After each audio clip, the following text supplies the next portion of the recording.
Noon, ako noon bawat break up ko sa foreigner ko, palit naman. Ang dami kasi ang dami nagpipila sa akin na nanliligaw sa akin. Diba? Kumbaga hindi ako mawala ng foreigner. Parang ganun kasi nga nagbabaka sakali na makahanap ng true love sa ibang lahi, diba?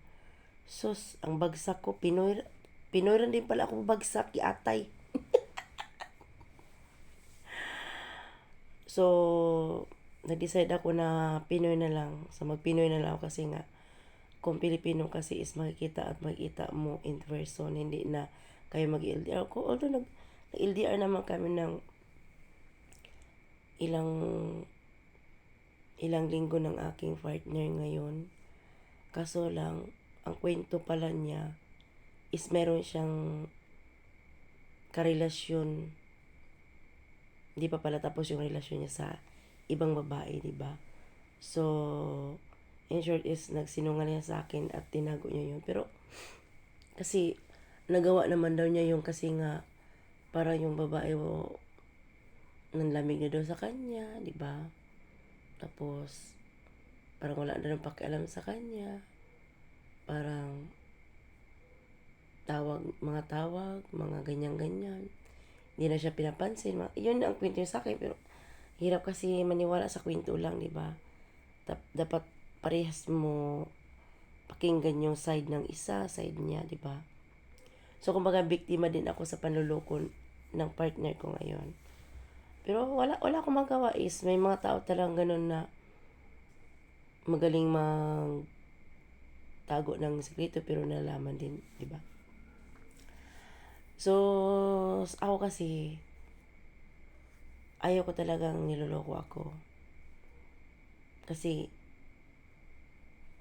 seryoso ako. Pag pumasok ako sa isang relasyon, siseryosohin ko talaga. At hindi ako mapili. Kahit bungi ka pa dyan, pangit ka, kung ano ba ang background mo sa buhay mo. Basta ginusto ko at saka minahal ko, mamahalin ko talaga ng totoo. Diba? At mayroon din ako pagpasensya, mayroon din ako matyaga din ako. Pero ang lahat ay may hangganan. Lahat naman tayo may hangganan, diba? So, mayroon din akong pagkakamali na desisyon na dapat hindi ko pa ginawa nung first meet namin, di ba? So, sabagay, nangyari na yon, hindi na pwede ibalik yun, di ba? At saka, kahit ano man kahit man gaano man ang mga, kahit hirap na ako, kahit gusto, kahit ilang beses ko na siyang iwanan, kahit ilang beses ko na siyang halos patayin sa mura, pero pag nakikita kami, inaawa naman ako siya saktan kasi ang liit niya. Parang ganun, parang kung nagalit na ako sa cellphone, asarap ko sa harapan ko pa nangyari yung galit na galit ako. Siguro, nasunto ko na nga di ba? Kaya sabi ko sa partner ko, iwasan mo na magalit ako na nasasama tayo kasi nga baka mawala ako sa isip at masunto kita. Ang liit mo pa naman. Sabi ko sa kanya.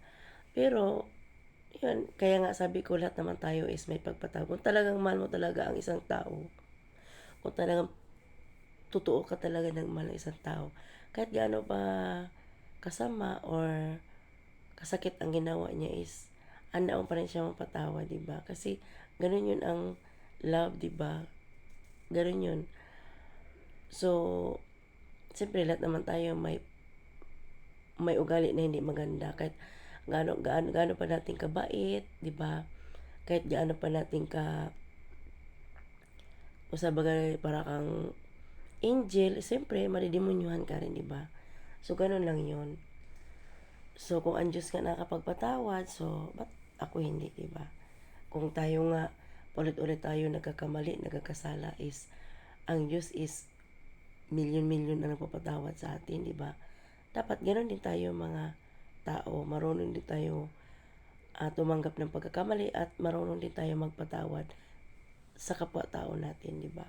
Kasi walang perpekto dito sa mundo, di ba? Lahat tayo nagkakamali. Lahat tayo makasalanan. Walang perpekto, walang malinis, 'di ba? So, yun. Kaya sabi ko, tanggapin ko na lang kung ano ang kapalaran ko kasi nga, dito na yun, di ba? Pumasok niya sa buhay ko at nagsasama na kami bilang mag-asawa, parang ganon. Parang kung in short is, nagli-live-in na, di ba? Wala. Tinanggap niya ugali ko, tinanggap ko rin ugali niya. Kasi, hindi naman ako magiging masama siguro kung hindi din dahil sa pinagagawa niya, di ba? Kahit ilang beses siyang nagsinungaling, ilang beses siya nagloko. So, tinanggap ko pa rin siya, di ba? So, kasi umaasa ako na nakapagod kasi sa totoo lang pa iba-iba. Ako, kahit sinong tao, kahit sinong babae, walang gusto na ganun ang status ng buhay. Di ba? Wala akong magawa ganito siguro kapalaran ko, di ba?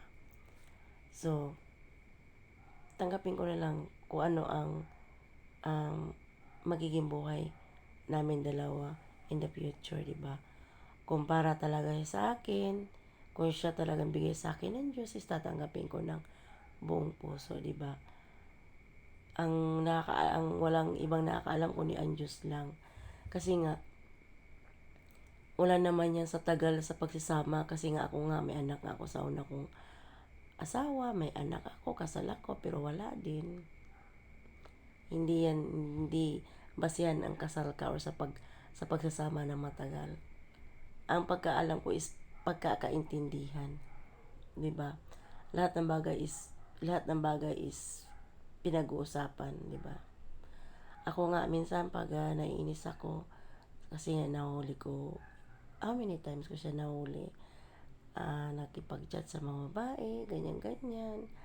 Tapos, ayun, pag mahuli mo, parang aso na maawa ka na lang, laging sorry na sorry, gano'n-gano'n. Sabi ko, sige, ganito lang ginagawa ko. O sige, makipag-chat ka dyan, makipag-chat din ako. Ayaw din niya. Sira ulo, no? Gano'n ang mga lalaki. Gusto ng mga lalaki, sila lang. Huwag natin gayahin ang ginagawa niya. Ako hindi, iba ako. Iba ang ugali ko, mga guys. Palaban din ako. Ganon din ang advice ko sa inyo. Pag yung mga boyfriend na huli makipag-chat sa ibang babae, chat din kayo sa ibang lalaki. Magpaligaw din kayo para patas. Ginoo ko. Kaya, pag nag-di-off ako, todo bantay. Hindi pwedeng hindi siya escort. Kung saan ako pupunta, doon din yan magbuntot-buntot, parang aso. Ay, masaya din ako kasi libre ako pamasahe. Masarap kayo ng libre. Pero hindi ko naman inabuso yung kabutihan din niya. Kasi kahit ganon din ang ugali niya, meron din siyang kabutihan, di ba? Nag-i-effort naman ako sa relasyon namin, binibigyan ko rin siya ng mga nagre-regalo din ako sa kanya kasi naawa ko sa kanya. For example, yung mga damit, mga ganyan, binibigyan ko siya kasi nga, siyempre, pag mahal mo isang tao is mag-effort ka rin. Hindi lang siya mag-i-effort sa relasyon. Dapat parehas kayo mag-i-effort. Time at saka yung mga ganyan. Yun ang ginagawa ko sa kanya. Kasi naawa ko talaga sa kanya. Tsaka, naawa ko sa kanya tingnan na kung sabihin ko sa kanya maghiwalay na tayo kasi ayoko nang ganun. Ayoko nang magulo. Kasi sabi ko, galing na ako sa magulong buhay. Tapos, gugulo uli. Sabi niya, magbabago na daw siya. Ganon, God. Parang, ang hirap talaga. Ang hirap. Kaya sabi ko, naging maayos ang buhay ko nung wala akong asawa. Tapos ngayon, para akong kumuha ng bato para pinukpok sa ulo ko. Pero, ito na yun nandito tayo. Kasi hindi naman habang buhay yung mga anak ko is walang asawa. Darating ang pang ang sandali na magkapamilya sila. For example, ngayon, yung 3, mayroon silang pamilya. Tapos, hindi ko alam yung 3 magpapamilya niyo. Kawawa ako, iwanan ako nila. So, kailangan ko rin ang partner sa buhay na habang ako ay buhay, may kasama ko na may magkasakit man ako, is may mag-aalaga sa akin. Parehas kami mag-aalaga. Alagaan ko siya, alagaan din niya ako. Ganun ba? So, hindi yun na paglalandi-lan niya, part nila yung kasama sa buhay. Diba? Yun lang guys. And good night. And thank you. to all.